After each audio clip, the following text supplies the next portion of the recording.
আমার সাথে কি কি হয়েছে। তো এই সব কিছু দেখায় যদি আমি একটা মামলা দিয়ে দেই, তখন মানে ভাই আমার পা ধরবে কি, সারাদিন পা ধরে রাখতে চাইবে। আমি যদি বলি যে ছাইরা দে, তারপরে ছাইরা দিবে, মানে ছাড়তে চাইবে না, পা ধরে বসে থাকবে। নাইলে ওই যে জেলের ঘানি টানতে হবে, ওইগুলো টানতে টানতেই তো কুল কিনারা পাবে না। তো এই সামান্য একটা ঈদ শপিং নিয়ে বড় সাথে যা করছে ভাই, আমি তো সেটা জীবনেও ভুলবো না। কিন্তু আমার বাবার বাড়িতে চলে যাই না, বাবার বাড়িতে গিয়ে হচ্ছে কুটনামি করি না, এটা তো তাদের মেয়ে, সব খরচপাতি আমি কেন দিব, বাড়িটা না হয় আমি আমার মতো সাজাই নিলাম। এখন অনেকে বলবেন যে কি পরিমাণ লুবি ভাই, 3 তলা বাড়িটা পায় নাই, এখন আবার হচ্ছে 2তলার দিকে নজর দিচ্ছে। মানে না মানে নাই, এই বাড়ি যদি আমার নামে লিখে না দেওয়া হয় কখনো, তাইলে ওই 2তলার কাজ কখনোই হবে না। আমাকে এই 2তলার ফ্ল্যাট লিখে দিতে হবে, তারপরে যদি তার মন চায় যে না থাক, বাড়ির কাজটা আমি করে দিব, তোমার নামে লিখে দিছি তো কি হয়েছে, আমার নাতিন আছে না, সেটা অন্য ব্যাপার, কিন্তু আমি নিতে চাই না। আসসালামু আলাইকুম এভরিওয়ান, আর একটা নতুন ভিডিও নিয়ে আপনাদের মাঝে চলে আসলাম। আর গাইস, আজকের ভিডিওটা কিন্তু অনেক অনেক বেশি গুরুত্বপূর্ণ। আজকের ভিডিওতে আমি আপনাদেরকে অনেকগুলা কথা শেয়ার করব, বড় সতীনকে নিয়ে সংসারে আবার কি কি ঝামেলা শুরু হয়েছে, তারপরে আমি কেন নতুন করে আবার হচ্ছে এই বাড়িটা আমার নামে চাইতেছি। এতদিন তো মানে সংসার আলাদা হয়ে গেল, আমাদের মাঝখানে অনেক সমস্যা হলো, আমি কেন বাড়ি আমার নামে চাইছিলাম। তো এই সব ঝামেলা মানে চলতেছে এখনো পর্যন্ত, পুরোপুরি শেষ হয়নি। এর মধ্যে আমি আবারও কেন বাড়িটা আমার নামে করতে চাইতেছি, সেই বিষয়টা আপনাদের কাছে ক্লিয়ার করব। ব্লগটা অনেক অনেক বেশি গুরুত্বপূর্ণ, কেউ কোনো জায়গায় কিন্তু স্কিপ করবেন না, তাহলে পরবর্তী কথা কিন্তু আমার বুঝতে পারবেন না। আর ব্লগটা আমি খুব বেশি বড় করব না, শুধুমাত্র আজকে আপনাদের সাথে মেন কথাগুলো বলে ব্লগটা শেষ করে দিব।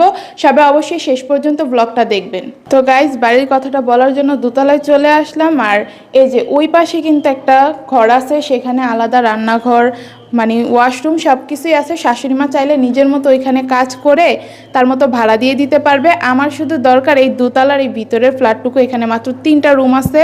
আর সবচেয়ে বড় জিনিস যেটা, এইখানে রান্নাঘরটা একবার দেখেন, আমাদের পুরো 3তলা বাড়িতে এটাই হচ্ছে সবচেয়ে বড় রান্নাঘর।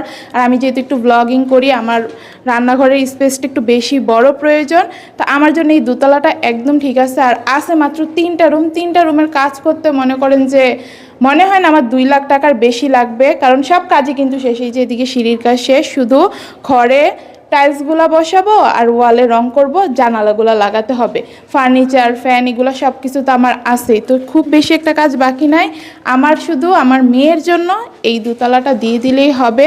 ভিতরের পার্টটুকু, বাইরেরটা আমি চাইতেছি না। তো এইটুকু যদি তারা দিতে না পারে, তাদেরকে নিয়ে আমি কি বলবো বলেন। তো গাইস, আমি কিন্তু শুরুতেই আপনাদেরকে 2তলার ফ্ল্যাটটা ঘুরিয়ে দেখিয়ে আনছি।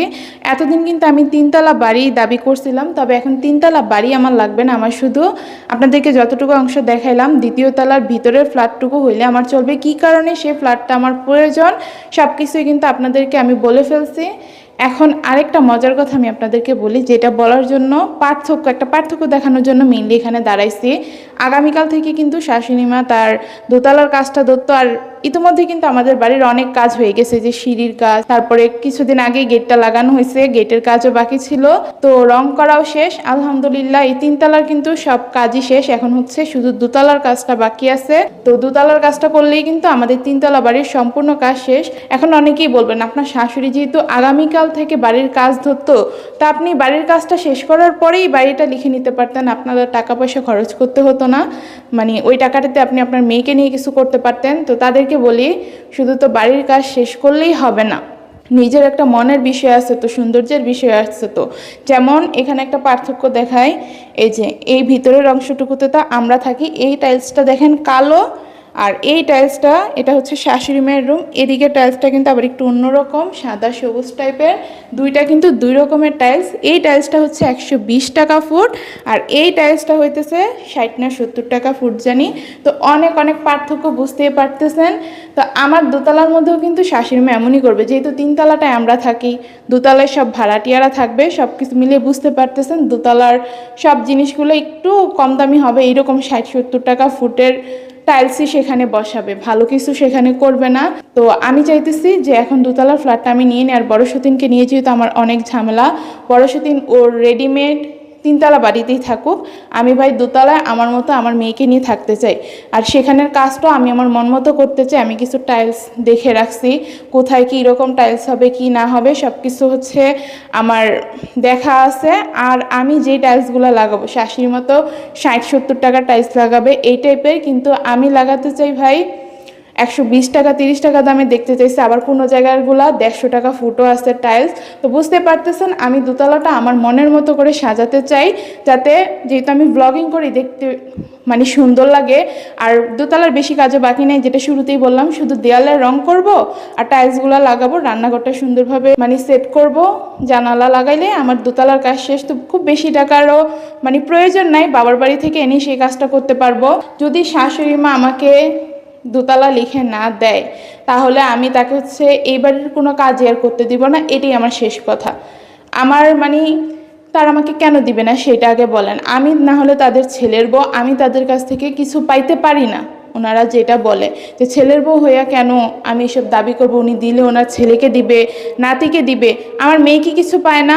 যাই হোক গাইস, এখন বাসায় চলে আসছি। বাসায় চলে আসার পর মনে হইলো যে আপনাদের সাথে গল্প করতে করতে মেয়ের জন্য রাতের খাবারটা রেডি করে ফেলি, খাওয়াই দাওয়ায় তাড়াতাড়ি করে ঘুম পাড়াই দিব, ঠিকভাবে ঘুমায়ও না। আর আজকে ভেন্ডিবাজি করতেছি মেয়ের জন্য, কারণ এই যে ঈদের আগের রাত মানে চাঁদ রাত থেকে যে ঘরে মাংস পোলাও বিরিয়ানি শুরু হয়েছে আর বন্ধই হইতেছে না। আপনারা তো দেখছেনই টানা 2 দিন শাশুড়ি মা কি রান্না করে গেছে, এর আগে তো আমিও রান্না করছি। মেয়ের পুরা রুচি বাপের মতো হয়ে যেতেছে, মাংস ছাড়া এখন কিছু বুঝেই না, শুধু মাংস খেলে কি হবে, একটু শাকসবজি খাইতে হবে না? এই কারণে আজকে ভেন্ডিবাজি করতেছি। ভেন্ডিবাজিটা আবার মোটামুটি খায়, মাশাআল্লাহ পছন্দ করে। যাই হোক, এখন আসল কথায় আসি। বাড়ির বিষয়টা ক্লিয়ার করার আগে আপনাদেরকে আরেকটা বিষয় আমি বলে রাখি, কারণ এখন অনেকে এসে আমার কমেন্ট করবেন যে আপনি তো একটা লুভি, আবার বাড়ির জন্য এমন করেন, আপনার শিক্ষা হয় না এটা সেটা। তো সেই প্রেক্ষিতে কিন্তু বড়সতিন নিয়েও কথাটা আসবে, যেহেতু 2 দিন আগে আমি হচ্ছে বড়সতিন ওর ঈদের শপিং নিবে না বলছে দেখে আমি ওর শুনেন বড়সতিনের কিছুই আমি নেই নাই, কিছু আমি নিবও না। মানে আমার 6000 টাকা ড্রেস ভাই পইরা আছে, আমি এখনো পর্যন্ত পরি নাই। আমি নাকি বড়সতিনের ওই 5000 টাকার ড্রেসের দিকে পরে থাকবো। দামটা বড় কথা না, বড়সতিনের জন্য যদি 10,000 টাকা দিয়ে আনতো বা আমার জামার ডাবল মানে 12,000 টাকা দিয়ে আনতো সেটা আমি ধরতাম না, ওটা ওর জন্যই থাকবে। তো ওরা যেহেতু কুরিয়ারের এখনো পর্যন্ত ঠিকানা দেয় না, এই কারণে আমি ওটা ওর ওয়ার্ড্রোবে হচ্ছে সুন্দর করে গুছিয়ে রেখে আসছি। আমার এসবের প্রতি ভাই কোনো লোভ নাই।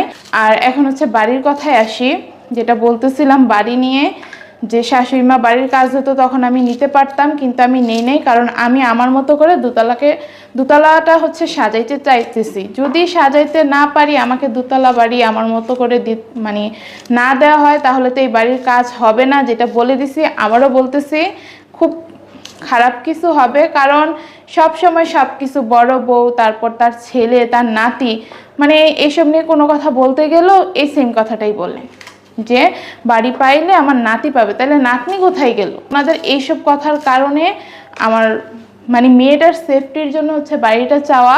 না হলে আমি ভাই এই বাড়িতে কি করবো? আমার বাবার বাড়িতে কি কম আছে?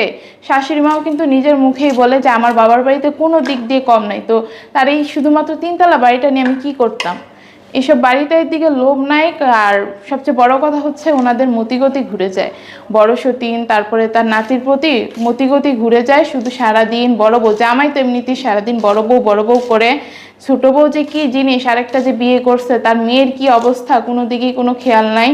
আর যেই কথাটা মানে জামাইয়ের এই কথাটা মনে পড়লে না আমার অনেক হাসি পায়, যে সংসার আলাদা করে দিছে, মেরে নিয়ে কষ্টে আসছি আমি, এগুলো নাকি তার বিশ্বাস হয় নাই। সে নাকি বিশ্বাসই করতে পারে না, এই কারণে আসে নাই, বেড়াইছে মানুষের বাসায় বসে বসে। এই সেম কাজটা যদি বড়সতিন আর আব্দুর রহমানের ক্ষেত্রে হইতো না, ওইটা সত্যি না মিথ্যা আমার জামাই তা আগে যাচাই করতো না। আগে হচ্ছে আমি আমার ছেলের কাছে, আমি আমার বড় বউয়ের কাছে যাই, এই জিনিসটাই করতো। একদম সত্যি বলতেছে আমি গাইস। কিন্তু আমার মেয়ের বেলা তার হচ্ছে আগে যাচাই করতে হয়েছে, তার বোন তার কাছে হচ্ছে ভিডিও করে পাঠাইছে, তার মাঝে বলছে এসব কথা। মানে বুঝতে পারেন মেয়েরা অনেক ভালোবাসে, শুধু শপিং করে দিলেই আর টাকা পয়সা খরচ করলে ভালোবাসা প্রকাশ পায় না। আমারও তো 10,000 টাকার শপিং করেছে, 10,000 না সরি 20,000 টাকার শপিং করে দিছে। তো কি হয়েছে, আমার প্রতি জামাইয়ের ভালোবাসা অনেক বেশি হয়ে গেছে, বেড়ে গেছে, এরকম কিছু তো না। তো টাকা পয়সা থাকলে তো মানুষ খরচ করবেই। আর এটা ওনার মেয়ে, যদি ছেলের জন্য কিনে মেয়ের জন্য না কিনে, তখন মানুষের কাছে বলবে এটা কি? যাই হোক গাইস, মেয়ের ঢেঁড়সবাজি করার জন্য আমি হচ্ছে চলে আসছি রান্নাঘরে। আর আমার পেঁয়াজ কাটার পর চোখ প্রচন্ড পরিমাণে জ্বলতেছে। কেউ আবার ভাববেন না যে আমি 3তলা বাড়ি না পেয়ে কান্নাকাটি শুরু করে দিচ্ছি। তা আমি যেটা বলতেছিলাম, জামাই কিন্তু তার বড় বউয়ের জন্য একদম পাগল, দিশেহারা। আর বড় বউ আসার পরে যে কি করবে সেটা আমার খুব ভালো করে জানা আছে। যেভাবে নাকে দড়ি দিয়ে ঘুরাইছে, জামাই এখন সারাদিন শুধু মনে করেন যে ভয়ে ভয়ে থাকবে বড় সেদিন যদি ফিরে আসে, যে আবার না আমার বড় বউ চলে যায় কিছু থেকে কিছু যদি ওর পছন্দ না হয়। তো মেনলি ঝামেলাটা তো করবে আমাকে নিয়েই। তো বুঝতে পারতেছেন আমি আমার মেয়ে তখন হচ্ছে একদম টানা পোড়ার মধ্যে পড়ে যাব মেয়েটাকে নিয়ে। আর নাই বললাম সেই সব কথা, আসলে যে কষ্টের দিনগুলো পার করে আসছি এরকমটা হলে তো আরো কষ্টের দিন পার করতে হবে। বড় বউয়ের সুনাম বলতে গিয়ে বলবেন যে না, বড় বউ এসে সবকিছু আগের মতো সুন্দরভাবে মানাই গুছায় নিবে। সবকিছু সুন্দরভাবে মানাই গুছায় নেওয়ার হইলে মানে বাপের বাড়িতে বসে সংসারে এতগুলা দিন ঝামেলা করতো না, এত কিছু করতো না। সামান্য একটা ঈদ শপিং নিয়ে বড় সেদিন যা করছে ভাই, আমি তো সেটা জীবনেও ভুলবো না। আমি তো আমার শ্বশুর বাড়িতে থেকে যা ইচ্ছা তা করব, এটা সম্পূর্ণ ব্যক্তিগত ব্যাপার। আমি তো আমার বাবার বাড়িতে চলে যাইনি, বাবার বাড়িতে গিয়ে হচ্ছে কুটনামি করি না, তারপরে আইনজীবী এটা সেটা নিয়ে একদম পুরা দুনিয়াদারি নাড়াচাড়া খাওয়াই দেই না। যাই হোক, জামাই তো এখন ভয়ে ভয়ে থাকবে বড় বউ আসার পরে, যে ওর যদি কিছু থেকে কিছু পছন্দ না হয় তাহলে তো সংসার ছেড়ে চলে যাবে। তো সংসার ছেড়ে যে চলে যাবে এই ভয়টা মানে জামাইয়ের ভিতরে ঢুকছে কেমনি? জামাইয়ের ভিতরে ঢুকছে এই কারণে 4 মাস ধরে বড় সতীনটা এত চেষ্টা করে আনতে পারতেছে না। আইনজীবী এটা সেটা অনেক ব্যবস্থা করছে, তারপরে জামাই ওখানে যাওয়ার পর মাইটটার খাইছে, অনেক বাজে সিচুয়েশনই কিন্তু তৈরি হয়েছে, যেগুলো আপনাদের ভাই এখনো পর্যন্ত আপনাদেরকে বলতে পারে নাই, বলবে হয়তো পরীক্ষার পরে, এখন তো অনেক বেশি ব্যস্ত, ভিডিওতে আসতে পারে না, দেখেন না। বড় সতীন কিন্তু এই কারণেই জামাইয়ের এভাবে নাকে দড়ি দিয়ে শুধু ঘুরাইতেছে, যাতে ও আসার পরে যা বলবে তাই শুনবে। এমনিতেই তো ওর কথা শুনে, ওর কথা যদি না শুনতো তাহলে এই যে দ্বিতীয় বিয়েটা যখন করাইছে তখন আমার জামাই অন্যান্য বেটার হলে হয়তো এমনই করতো যে বউ চাইতেছে আরেকটা বিয়ে করাইতে, কিন্তু সে চায় না আরেকটা বিয়ে করতে, তখন বোরে ধৈরা এমন উত্তম মাধ্যম দিত বোর একদম আর কোনো কথা ফিরে বলবে সেই সাহসী হইতো না। সেই জায়গায় বড় সতীন যা যা করছে, শাশুড়ির সাথে বেয়াদবি করছে, অনেক অনেক কাহিনী করছে। এখন আপাই বলে কি আপাই সতীন নিয়ে নাকি সংসার করতে পারবে না, আপার নতুন নাটক শুরু হয়েছে। আমিও একদম বলদের মতো সতীন হওয়ার জন্য চলে আসলাম, জীবনে আর কিছু পাইলাম না, জীবনে একটা প্রেম করলাম না, একটা কোনো ধরনের ঘটনাও নাই, কিছু নাই। এখন শুধুমাত্র সতীন হয়েছে দেখা মানুষের কত কত খারাপ কথা যে আমারে হজম করতে হয় একমাত্র আল্লাহই ভালো জানে। তো এখন আমি আমার মেয়ের ভবিষ্যৎটা খুব ভালোভাবে দেখতে পারতেছি যে কি হইতে পারে, বড় সতীন আসার পরে আসলে কি কি করতে পারে। ও মেয়ে মানে আইসেই প্রথমে এই জিনিসটা নিয়ে ঝামেলা করবে, আমি একদম এটা আপনাদেরকে লিখে দিতে পারি যে আমার এ নিয়েও সমস্যা, আমার সাথেও থাকতে পারবে না। আমি এতদিন অনেক গ্যাঞ্জাম করছি, মানে অনেক কিছু করছি, এত কিছু সহ্য করে আমার সাথে একই ছাদের তলায় থাকবে এটা ওর পক্ষে কোনোভাবেই সম্ভব না। আর জামাই আমি জানি মানে বড় বড় কথা যেভাবে উঠে বসে, ছেলের জন্য যে পরিমাণ ভালোবাসা, ছেলের প্রতি ভালোবাসা থাকুক সেটা নিয়ে আমার কোনো সমস্যা নাই, তার সন্তান সে কিভাবে কি বুঝাবে এটা সম্পূর্ণ তার বিষয়। তো এখন কথা হচ্ছে এত ভালোবাসার কারণে আমি আমার মেয়েরে তো আর বিপদের মধ্যে ফেলে দিতে পারবো না, তখন আমার আর আমার মেয়েরে কি করবে, বড় বড় কথা শুনে লাথি দিয়ে ঘর থেকে বের করে দিবে, এটাই করবে জামাই। আমি খুব ভালোভাবেই জানি তার আচার আচরণ সব কিছু। আর আরেকটা বড় কথা, শাশুড়ির কথা যেটা আসলো বলি, বাড়িটা তো শাশুড়ি মেয়ের নামে, এখনো জামাইয়ের নামে কিন্তু হয় নাই। আমি মেনলি এই কারণে কাজে বাধা দিছি। শাশুড়ি কিন্তু লাস্ট যখন সংসার আলাদা হয়ে গেছিল তখন একটা ভিডিওতে বলছিল যে তার ছেলে যেদিকে যাবে সেও সেই দিকে যাবে, তার ছেলে যদি বড় বউ করে তাহলে সেও বড় বউ করবে, শুধু শুধু আমার নাম কেন গাবে। তো তখন আরেকটা কথা বলছে যে আমি নাকি এমন একটা মানুষ যে তার ছেলে নাকি আমার কাছে যদি না থাকে 6 মাসের মধ্যে নাকি আমি আবার দ্বিতীয় বিয়ে করব। হ্যাঁ, এই ধরনের একটা কথাও বলছে। তো কি বলবো, আমি তো এইসব কথা, এত বাজে বাজে কথা এত সহজে হজম করে নেওয়া যায় না, হজম করার মতো ব্যবস্থা তো করতে হবে।